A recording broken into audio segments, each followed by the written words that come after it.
बिस्मिल्लाहिर्रहमानिर्रहीम अल्लाहुम्मा सल्लि अला मुहम्मद व अला आलि मुहम्मद। ये इमाम अबू हनीफ़ा इमाम आज़म अबू हनीफ़ा रहमतुल्लाह अलैह का मज़ार अक़दस है। आप देख सकते हैं कि यहाँ मेरे अलावा कोई भी नहीं है। पूछने पर बताया गया कि कल से तकरीबन आप पहले ज़ायर है जिनके लिए दरवाज़ा खोला गया।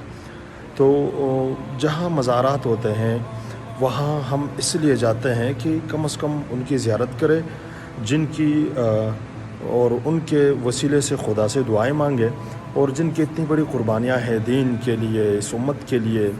और फिर ख़ुसूसन इमाम अबू हनीफ़ा रहमतुल्लाह अलैह जो मुहिब अहले बैत भी थे, और ख़ुसूसन इसकी मसनद पर और इसकी मसलक पर मेरे ख़्याल से आधी से ज़्यादा दुनिया इन्हीं की मसलक पर है।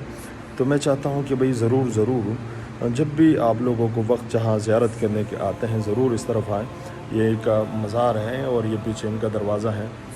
आप यह देखें कि मेरे अलावा यहाँ कोई भी आपको नज़र नहीं आएगा। वस्सलाम व रहमतुल्लाह।